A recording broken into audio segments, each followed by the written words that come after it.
What is going on, guys? Money Webby here, back again on Wednesday at a 5-game slate here tonight. I got it broken down for you. 6 of my favorite plays, 2 pitchers, 4 batters. A good way to kick off your lineup, or some guys just to consider for yourselves to throw in your lineup. So if you could, before we get going, drop a like in the video.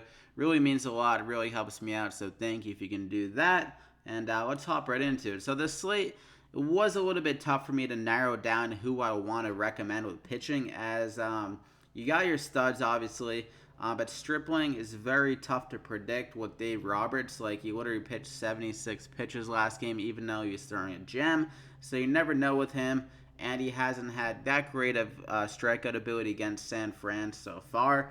And then Evaldi, he does do well against right-handed batters, but his strikeout rate isn't great, so not crazy upside. So who I decided to go with is Gerrit Cole. He's very up and down in these kind of situations when he goes out of Houston. He hasn't been nearly as dominant, but just based on the matchup here, it is pretty good. I mean, he has a 30% K rate and 100 plate appearances versus Texas already, and this is going to be a matchup where Gerrit Cole actually is better against the left-handed batters, and 6 out of the 9 batters are lefties in this Rangers lineup, and he had a 41% K rate against lefties in 2018. So that's a big part of why I really like his upside in this matchup, is I think he honestly could go like 9 to 10 Ks again here, and the conditions here for hitting aren't that great for lefties anyways. There's going to be 16-mile-an-hour winds blowing in from right field, so that's a really good way of knocking down some of their power from this Rangers lineup.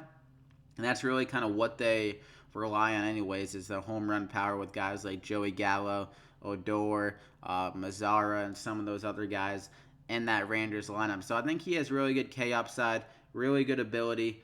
We know he has that crazy upside anytime he steps on the mound. Even we saw last year here in the 2 games that we have in the game log, 40 DraftKings points and 34 in 2 out of his last 4 games. So really good ability, really good K upside, and I think I'm going to pay up for that here against Texas, and a good chance of getting the W as well. They're heavy favorites against Mike Minor. So that's my first pitcher, and then I'm going to go with TAILLON here at 7,900. He is an underrated pitcher, like really good ERA, really consistent stuff, I would say. He doesn't really hurt you, and going against St. Louis, not a bad matchup here, and we have really good pitching conditions. Going to be in the mid-50s and not humid at all, so really good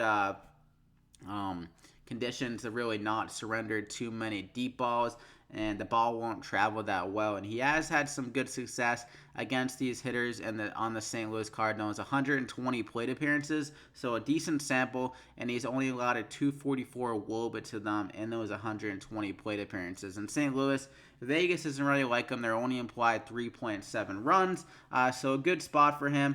And the few games he played St. Louis, 3 games last year, 22 fantasy points per game. They did add Paul Goldschmidt, obviously, but Goldschmidt is better against left-handed pitchers. So TAILLON here, good spot at 7,900, and you got to save some money. I mean, I would obviously rather pay for a guy like Stripling, but if you look at the price tag, it's just really tough to pay up for Gerrit Cole and Stripling. So I'm going to go ahead and lock in TAILLON as my second pitcher. So you got 38, 37 remaining with those 2 guys.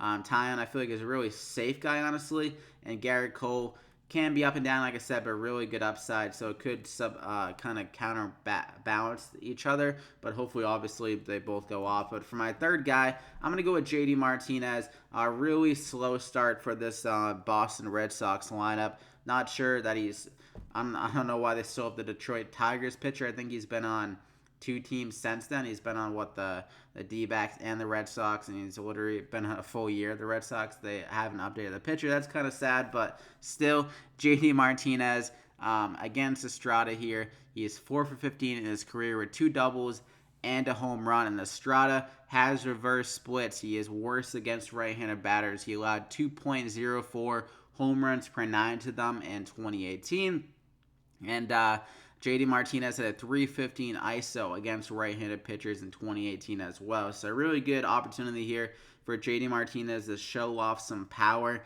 against Estrada, a guy that just allows a lot of home runs over the last few years. Hasn't been very good.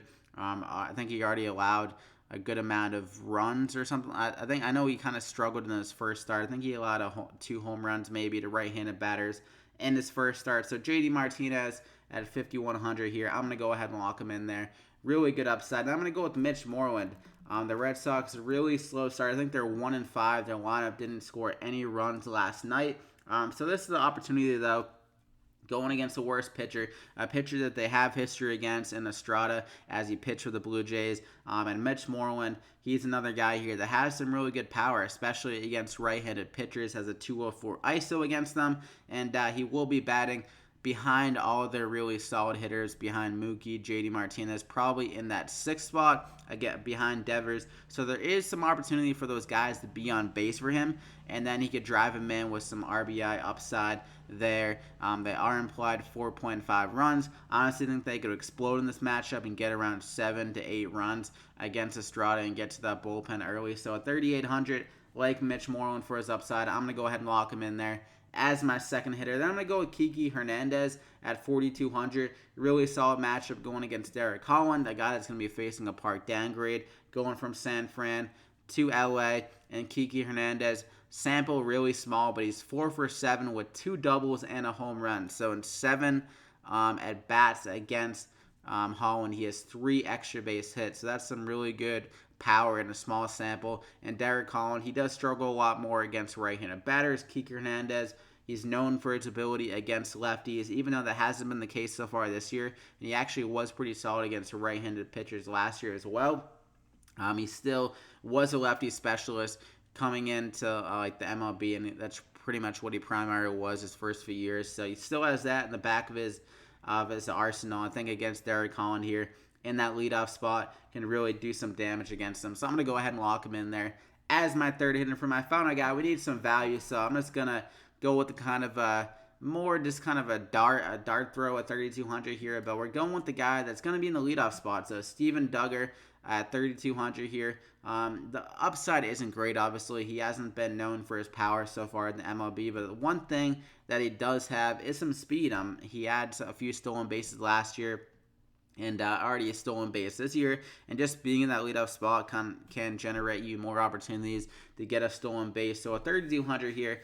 Again, Stripling, obviously not a great matchup, but if Duggar can just get a walk or something like that, or get maybe just a single and hopefully get a stolen base, then he's going to be returning value already. So not a bad price tag. He's just pretty much a salary saver. He's like one of the cheapest guys on the slate, and he's batting first, so you can't really complain about that price tag. That's always what you want to target in the MLB, is guys like in the top 5 or maybe even 6 of the lineup, because they just have more opportunities to drive in runs and just get driven in and stuff like that, and more plate appearances. So at 3,200 here, I'm going to go ahead and lock in Duggar as my final hitter. So that is it. You got Gerrit Cole, TAILLON, Mitch Moreland, KIKÉ Hernandez, JD Martinez, and Steven Duggar. Hope you enjoyed it. Slap a like if you did. I would greatly appreciate that.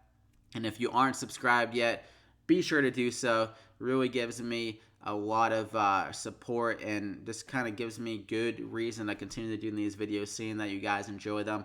You can hit the bell icon and get alerted every time I upload. So good luck here tonight. You can follow me on Twitter at MoneyWebby as well if I have to update any of these plays, if someone gets scratched or the lineups change around. You never know. But good luck, and we'll see you back here again next time.